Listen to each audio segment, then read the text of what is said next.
me give you some background. I teach life skills classes, and here's the dish. If you don't respect yourself, nobody else will. And it's just the truth. That's all I got. I'm just one of you. I started teaching 10 years ago. One instructor saw me and said, you're a motivational speaker. I said, no, I'm just trying to explain what I got going on, because I have been successful. And I care.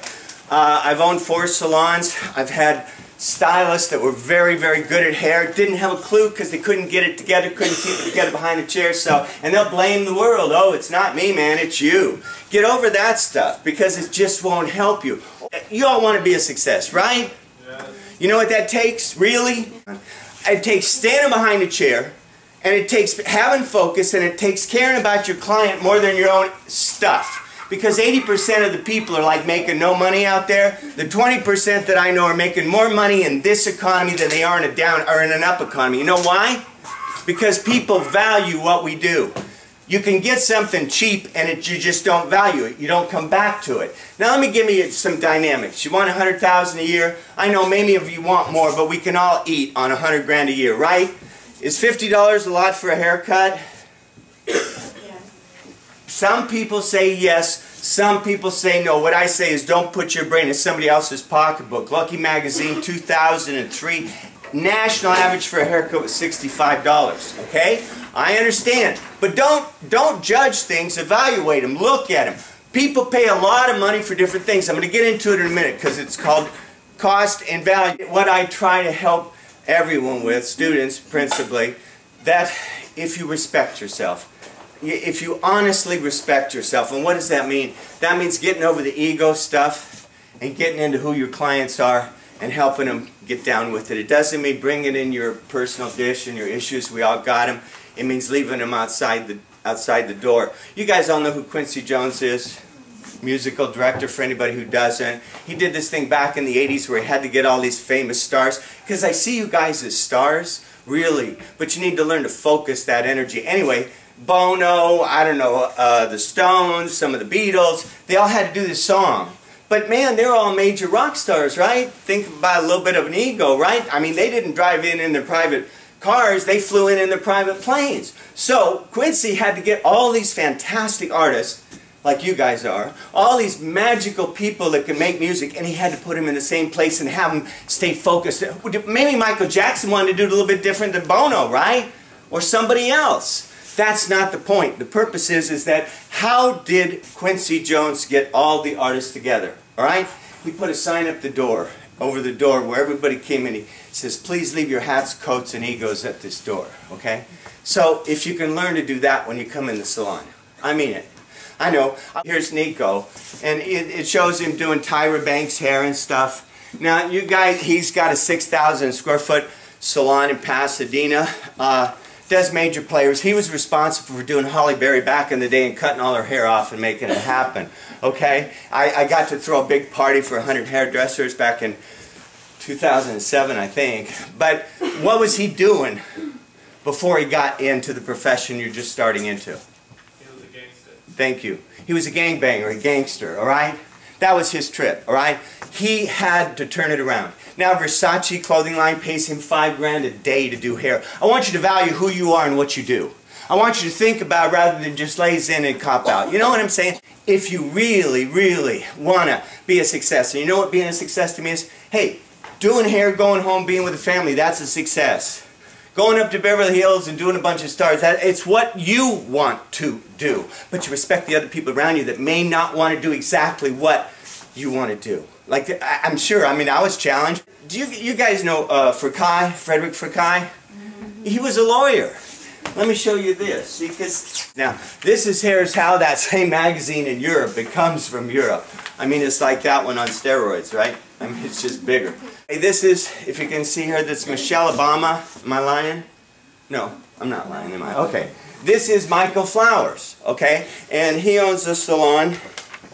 It's hard to see. He gutted a church. He took over a church. It's like a cathedral, right? And here it is. It's in Chicago. It's called the Van Cleef Salon. He did this because he cared. He did this because black women back in the day, he did it about 20 or 30 years ago, weren't getting the same experience as a lot of other women. So he did something about it. Now I told you guys knew what Nico was doing before he got in this profession. Do you know what Michael Flowers was doing before he got in this profession? He was in medical school. He had 3 years in medical school. What does that mean? 1 more year of medical school, 1 year of residency. He's a doctor. He walked away from being a doctor to come into the profession that you're just starting out into. Okay? I mean it. These aren't stories. This is real. This is not fake. And honestly, let me tell you something else. Disneyland is up 8%. What does that mean to you? You know how the economy's down. Why is the question. Not how much or who's cool or whatever, but why? How does it work? Why? They give quality. Well, that's what I'm saying. When you guys come in, you got your own issues. Nobody really cares, no offense. Look, it's a social situation, but if you're not professional, that means you're getting paid for being there. Get real. I can't use you. Nico can't use you. Nobody can use you, okay? Now, whatever you want, it's here. I mean that. And we get lost in the dailies. We get lost, you know, in our stuff. We all got our stuff. I've got my stuff. You got your stuff. All I'm trying to do is share with you today is if you make yourself really important when you walk through the door of a salon, when you say that you're important. Self-respect is when you decide, I'm an important person, not with that ego trip going on, like where you think you're better than somebody else, because nobody is. I mean, who really is? I mean, really? I'm a hairdresser. They sat in my chair. I've had psychologists that don't know how to do their work. I've had doctors that don't know how to do their work. It's just a choice. Nico made a different choice, and so did Michael. I had all this stuff. My daddy worked at United States Steel, and at 21 I bought a house. You know, before I was 30, I had a mobile home on the beach. I had a place in Palm Springs, driving a Mercedes. I had all my stuff. How? Because I respected myself. Now, I talked a few minutes ago about $100,000 a year. We talked about $50. Maybe you think that's too much, but whatever. Stay with me. Let's run some numbers. I'm going to ask you a question. Can you guys have 1,000 people in your clientele? And clientele means they come back every 5 weeks. Can you? No. Thank you. Why? Time. Value your time. You can, if you had 1,000 people coming back every 5 weeks to run the numbers, you would be doing 40 people a day, 5 days a week. That's like 5 an hour for 8 hours a day. You can't handle it. You just can't have it. Okay, so let's get real. You can do 8 people a day, 5 days a week. That's 200 people. All the people you ever need to know in the world is 200. Why do you think we get such big egos? Because we all get a couple hundred people. And you know who the best hairdresser in this room is? Anyone can say me, and they're right. How does that work? You ever hear of Tony and Guy? James Morrison's one of the principals in Tony and Guy. He's the one that said this. Look, you can't do everybody, but you can do a couple hundred people. For 200 people, you're the best hairdresser in the world because you're the only one doing their hair. Do you get it? So it's not about fighting or bickering or not getting along with each other. It's about understanding the dynamics of the way this profession works. Get over it, get on with it, get into it. You got 200 people. Okay, now let's run numbers. 8 people a day, 5 days a week. 8 people a day at $50 a person, right? That's $400 a day. Times 5 days a week. That's $2,000 a week. Times 50 weeks in a year. 2 weeks off for bad, I mean good behavior, right? 2 weeks off. That's $100,000. Now if you thought 50 was too much, $25 will put $50,000 in your pocket before tips, before retail, before anything, okay? Cut it down to $12.50, you're making 25 grand a year. Come on, get over it. You are valuable, important people, but we come and we don't respect ourselves. We put ourselves down, we think, oh, it's just a bang trim. No, it's not. She comes in for a bang trim, 9 times out of 10, almost 10 times out of 10, you're going to trim her bangs. No. It's an opportunity to change your whole face. You care. Look, I know you just want a bang trim, but what if we make it real short and choppy? Maybe she likes it, maybe she don't. That's okay. You're thinking about it, you're into it, she's into it. When you care, they sense it. If you don't care, they sense it. Oh yeah, let's trim your bangs today, honey. Yeah, what's going on? Have a nice day. Yeah. You know what I'm talking about, but don't make it a joke. Make it the truth. Care about your client. I don't care what somebody else is doing. Don't tell me about other people. Tell me. It's one-on-one. Okay? So, first of all, respect the profession and give you all the money you want. Really? Really? Because after you do those 200 people, For 1975 to 1985, you had to wait weeks to get in your haircut with me. All right? When there was plenty of other good. Why? Because I gave service. Because I cared. If you're in my chair, the rest of these people aren't here. Hi, how are you? And I mean it. You ever hear fake it till you make it? Throw that one away. Because do you feel good about yourself when you fake it? I don't. So what do? You create it until you make it. Create it until you make it. When you put information in your brain that makes sense, then you understand it. But so many of us, you know, it's so quick today, man. We Twitter, tweet, we're gone, we're flashing. But with your clients, man, get real. They're there to get looking good, and you are the professional that's going to give them what they want or not. And I can tell you from past experience, if you're not giving to them, some stylist like me will. The people that want quality come. I never had a problem getting clients because I cared about what. Am I the best hairdresser in the world? Are you kidding? You know, who does it right all the time? I mean, I work with some pretty major players. You guys, I'm in your area. You know Beverly Hills, Brentwood. Do you know? I'm sure you know Christoph's. Anybody not? This is Michael Hawes. If you don't know him, another interview that I did. He was the artistic director for Christoph's. He gets 200. For cut, 200 for color, and this story's a couple years old, so maybe those numbers have changed. He's booked all the time. As a matter of fact, you know Tabatha's Takeover Makeover? Well, she started a salon in Brentwood. I guess it didn't work because he took it over. He just left Christoph's recently. He's looking for people, by the way. And Michael's a wonderful guy. Who are you in this industry? And I mean it. This is your time. You're just starting out. And nobody cares where you were gang banging. Nobody cares what you were doing, really. I don't care if you want to be a doctor. And I found out more recently, Frederic Fekkai, he was in law school. He walked away from law school. But he gets $750 for a cut now.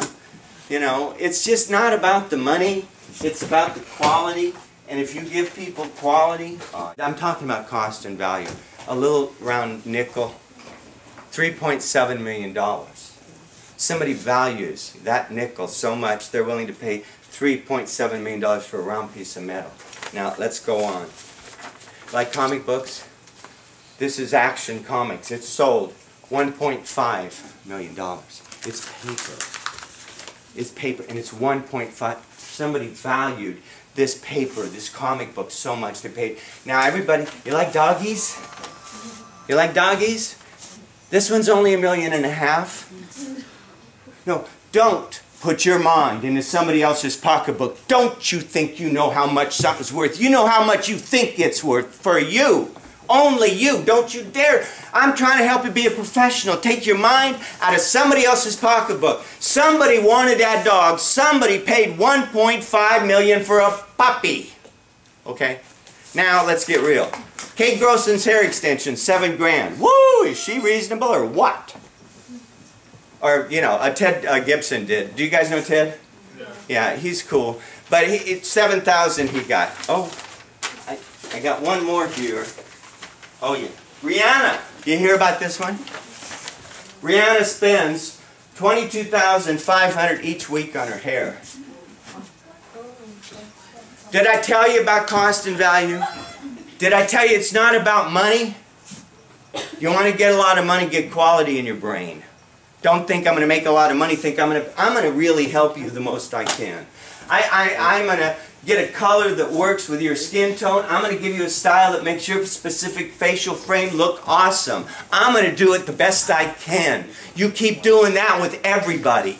Everybody. Don't think about I'm not getting paid or is she going to tip me or whatever. You think my brain hasn't went through this with those monkey thoughts? Why do I call them monkey thoughts? Because they don't get you anywhere. You jump around. The hairstylists are the most wonderful, fantastic human beings in the world, man. But listen to me. If you're really going to be a success, you're going to stand behind the chair and you're going to do 6, 8, or 10 people a day. When I say do people, I'm not just talking about their hair. You're going to deal with their issues, right? If they're in a bad mood, you got to deal with it, right? If they're in a good mood, that's easier, but you're still part of that. Maybe you're in a bad mood. That's being a professional. So either you learn that being a professional means leaving your ego and attitude outside the door, because we all got them. And it means stepping up, respecting yourself enough. You joined beauty college. You wanted to make a step in a direction. Again, in a very short period of time, You guys can have all the money you want, but if you sit and dish, hang out, don't care. I'm me. Nobody else is really cool but me. You know what I mean? Yeah. Get over it because it don't fly. Nobody wants that. Nobody comes back to that. It's just not cool. Share it with your friends. Tell them whatever you want. But when you're in a salon, if you're not on time, I got a challenge. If you're having a conversation that's negative, see, I've ran 150 stylists in 5 salons all over San Diego County. I care. All right? But forget me. Think about you. What do you want? And is any of the things I'm saying making sense to you? I don't care whether you're in Fantastic Sam's. You know what's going in this brain? If I'm going to go work at Fantastic Sam's, I'm going to be fantastic. Isn't that what everybody thinks? No? Oh, they think less than because of the money? Gee. No, know who you are. Are you going to think from the inside out or the outside in? Who are you? Do you want to have some fun? Do you want to do some hair? Do you want to go along, even if it's not maybe your particular way? Because that's what makes it work in a salon. And then somebody says, well, I'm going to own the place. Think about it. I own it. She's my stylist. You're her client. You don't satisfy her. Guess who gets that job? You, the owner. Okay? All right? And once again, and you want to work just by yourself, I got it. That's cool. All right? If you're not giving your clients respect, if you're telling them all about your stuff and your tragedies, oh, my kids, you know what? My kids are giving me a problem. Do you know how long it took me to get here today? It was 2.5 hours. Oh, my God. Who wants to hear that? Let's talk about Johnny Depp for a minute. We all know who Johnny Depp is. Do y'all know who Millie Martini is? She's out of Newport. She was the principal hairstylist for the dreads or for the locks, whatever you call them now, the extension word, on Johnny Depp in the first Pirates of the Caribbean movie. Okay? All right? Do you ever hear Johnny Depp coming out and saying, man, it was such a tragedy. Every day I had to sit in this chair and they pulled on my face. You know, no, he comes out there and I'm happy to be Jack Sparrow or Swallow or whoever he is, okay? But that's being a professional. That's, you know, has he got a downside? I can tell you, Millie told me he was not happy. Every day, you know, he had his challenges, but you let those go. When you're in the salon, if you're dishing on anybody, if I'm there, if it's my salon or I'm running it, I'm going to front you out. And guess what? It's nothing ever personal. Oh, it's never personal because that's not the issue. It's just that why are we here today? And what do we want to do today? And if you don't want to go along with it, other people see that and you bring the whole thing down. So I just can't have that. You guys know who Sharon Stone is? I had a stylist who used to work up here. He went down to San Diego. The guy's making over 150 grand a year, but we had a black and white dress code. Listen, if we got the dress code, we got the dress code. Don't mess with it. It's just not smart because he messed with it, and he was making good money. I said, listen, if I let you go out and wear blue or pink or something, what's everybody else going to think? I mean, how can I do? I can't do that. I said, the next time you come in and you don't have black and white on, you're gone. I didn't want to do that. I said, I want you here. But there's no respect if you don't go along with it. And if you don't want to be here, fine. Just start looking, find another place. No problem. But if you want to work in our salons, you got to go along with the program, man. All right? He stayed. And I was real happy he stayed. And I've had very talented people that I had said, listen, you're a wonderful hairstylist, but I can't have you working here. All right? And it's never personal. It was just because they didn't know who they were professionally. And it's a profession for anybody who wants to make money in it. And that's what being a success is, at least that's part of it. Because have you ever heard the hairstyle? Oh, I already know that. See, that's where you stop. That's the difference from somebody who thinks they know it all, because nobody knows it all. None of us do, all right? And as soon as you do, that's when your career stops. I played tennis, and I know it's like history now, but there used to be a player named Andre Agassi. He's still fairly well known. Any major player in anything, you have a coach. You have somebody that's helping you stay focused on what you're there for, all right? My title now in this industry is Professional Development Coach, and I've had the honor to help a lot of people. Do you guys know the Juan Juan Salons? There's 2 up in Beverly Hills. Well, Juan, he sold them back in 2001, I believe. But he has a company now called Beverly Hills. There's only 300 salons. They're worldwide, but they're multi-million-dollar salons, each and every one of them. I was honored because he asked me to speak up in West Hollywood, Beverly Hills area, to people who own salons. So I had an opportunity to meet multi-million-dollar hairdressers from all over the world. Let me tell you, it breaks down to one thing. We have to respect ourselves. It doesn't matter where you came from. It doesn't matter. It matters that you care.